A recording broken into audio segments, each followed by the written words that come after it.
There's a lot to be worried about in game development. There are so many things that can go wrong. But instead of staying up at night worrying about all of these fears, you should write them down during the day so that then you can keep all of that worrying to the correct time zone. The best way I've found to write down my fears is to track them using a risk register. What is that? Well, we're going to be going into that today. I'm going to be talking about what makes a good risk, all of the properties that you should be documenting, how to monitor your register, and how to engage plans to reduce those risks. Hi, I'm Jen Sandercock, and this is Jen's Generally Good Game Production Advice. I'm a games producer who loves helping teams ship their games on time, on budget, with a happy team. In this advice column, I respond to questions from game developers from all different disciplines. Today's question is, you've mentioned risk registers in several of your advice posts. How do you like to set them up and use them? Well, let's start with the why you should use a risk register, because maybe you're not on board with that yet. If you're not aware of the specific risks for your game, then you're probably going to be surprised by something that you could have really avoided easily. But trying to list all of the imaginable risks and fears of game development would probably be impossible and practical, a waste of time. But you can list the things that are most likely to go wrong or that would have the biggest impact on your particular game. And then you can brainstorm what can be changed to reduce either the impact or the probability of the risk, either for right now, in the future, or for things that cannot be changed. Once you have your list, then you can check on it and hopefully see how those risks are changing. Obviously, the dream is that the overall risk will go down over time and eventually realize that the risk isn't even risky anymore. On the other hand, sometimes seeing how that risk is increasing helps you understand, oh my gosh, we've got to drop everything and focus in on trying to address this risk because it's going to screw us over quite a lot really soon. Overall, a risk register will reduce the chaos and increase your odds of shipping on time, on budget, with a happy team. My favorite things to do. What sort of risks should we track? Some risks are better than others. Well, what does that mean? A well-defined risk description is one that will lead you to being able to take action on it to reduce the impact or probability of it. A bag risk is one that doesn't give you enough information and doesn't give you anything at all that you can do, or other than worry, of course. You can always worry. So let's look at an example. For a bad description, our game won't be any good. Great. I think pretty much everybody worries about that all of the time. Better description, our game won't appeal to our target demographic of women in their 20s to 40s, which means our game won't sell. Even better description, the jumping mechanic won't appeal to our target demographic of women in their 20s to 40s, which means our game won't sell. So in that example, you can see how there's like a general worry that all game developers face, and it's not really addressable, and it can't be turned into something specific and actionable that you can do anything about. But the final description makes you go, oh great, we should be testing the jumping mechanic, because that's perhaps the one we're most worried about, and we should be testing it with our target demographic. So, as you've seen, a good risk description gets to the source of the problem. It should be focused, not a general malaise. It should be clear why this is a negative thing within the description. And all of that will help the entire team understand the risk, and they can also help brainstorm ways to reduce the impact and probability of this risk. Now, some risks are out of your control entirely. For example, being worried that another company releases a similar game before you can release your game. Now, I'm a firm believer in not worrying about things I can't change. But in this case, you should still identify this as a risk in your register, because although you can't reduce the probability of the risk, you can try to look at ways to reduce the negative impact it would have on your project. And even if you can't change that impact, you can still come up with a plan to deal with this risk if it does start to happen. And that way, when it's starting to happen, you're not scrambling going, oh, what do we do? Oh my gosh. You're like, great, we're going to do this plan. We've got this already. Let's go. Beautiful. All right, let's get into the register itself. The most basic register is just a list of your fears and things you're worried about using some really good descriptions. You can layer onto all of this with these properties I'm about to say, but you should only do this if you're going to use this information and keep it updated. Other than the initial description, I have 10 properties I like to track. Here they are with some examples. The key example is taken from a hypothetical platformer game about birds. In this game, there are a lot of different birds that need to be animated. The bird shapes are likely to be unique enough that we'll need to have multiple rigs for different birds. Think kiwi versus parrot. Very different. And this is going to add a lot of time to the development. So let's look at the properties for our risk. The risk description. Different birds are too unique in terms of rigging and take too long to animate. Impact. This goes from 0 to 5, where 5 is the biggest impact and probably means that you're not going to be able to ship your game in the end.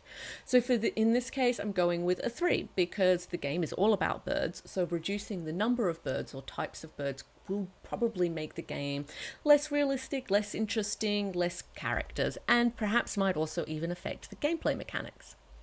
Probability. 0 is the least, and 5 is basically it's already happening and we're dealing with it right now, or it's about to happen really soon. So for this, I'm going to put a probability of 4. It's already likely to be an issue because we can see in the design that there's a lot of different birds and their shapes are really different. Total risk. This is just a calculation of impact multiplied by probability, so it's going to give you a score out of 25. In this case, we get a score of 12, which may not seem very high, but for this game means that this risk is in our top 5 of our risks. There's an optional section where you can use a bunch of different categories to help classify your risk. This is going to help you if you generally have like a whole lot of risks on your project, and you maybe want to focus on a particular type of risk at once. So things that you could consider are the disciplines affected, resources affected, development phase where this is happening, and so on. Next up, trigger conditions.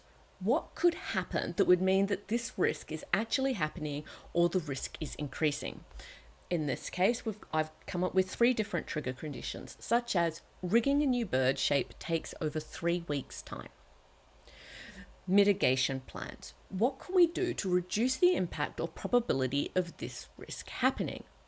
In this case, another 3 mitigation plans, such as identify birds where we could tweak existing rigs rather than starting from scratch each time. Next up, contingency plans. So if this risk has happened, like the fire has already started, what can we do to put out this fire? And yet again, we have 3 contingency plans for this project, such as change which birds we use so that the chosen birds use the same rig with different skins. Status history, how has the risk changed and what have we done about it? It's okay to put no change here just to identify what the risk was and show that we've looked at it again. So you'd put the date and what was happening then. Alert status. What should we be doing about this risk right now? What is our panic level?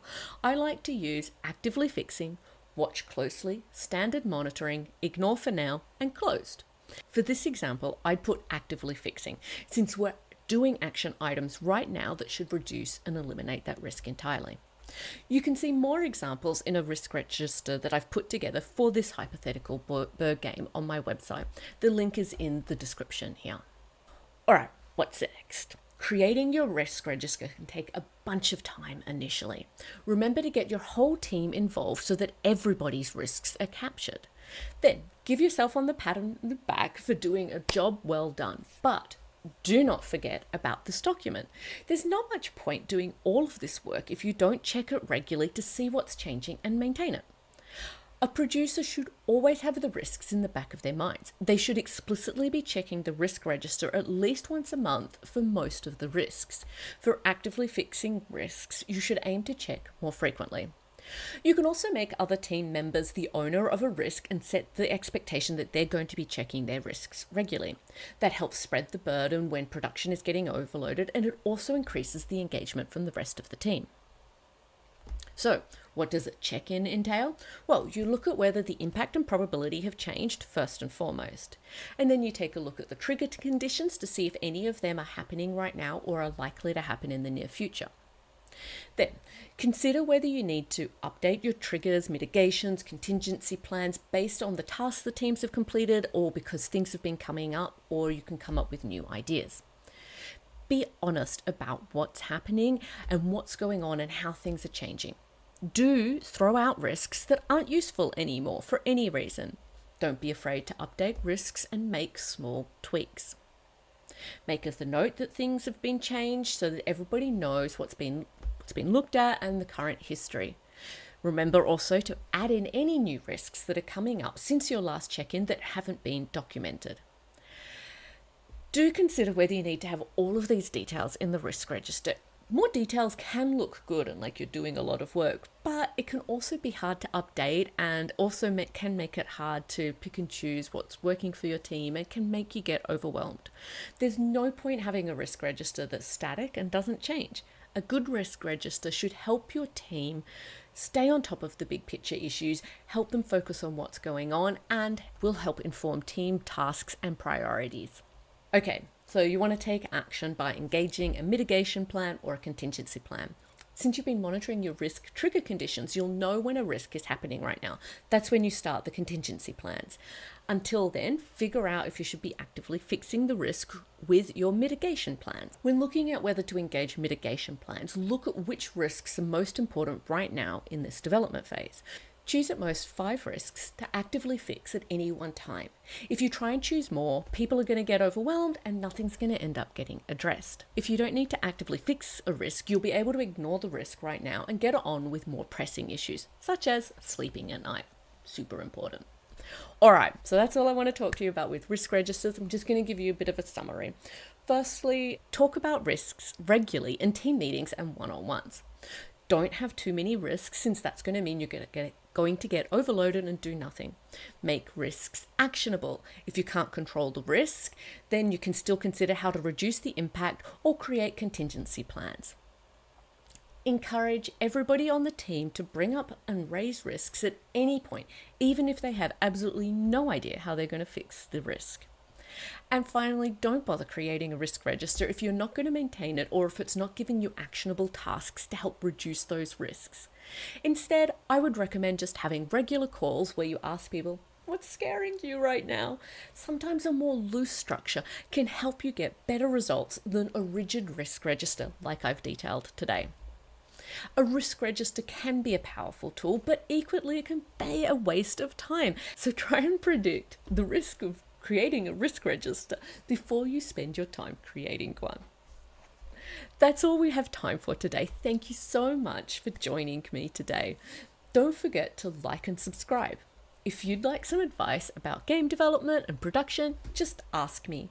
Go to jensan.com/askjen. And remember, this is generally good advice. It might not be right for you and your team, even if you're the person who asked me the question.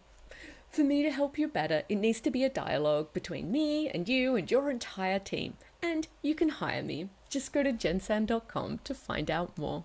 Thank you. Bye.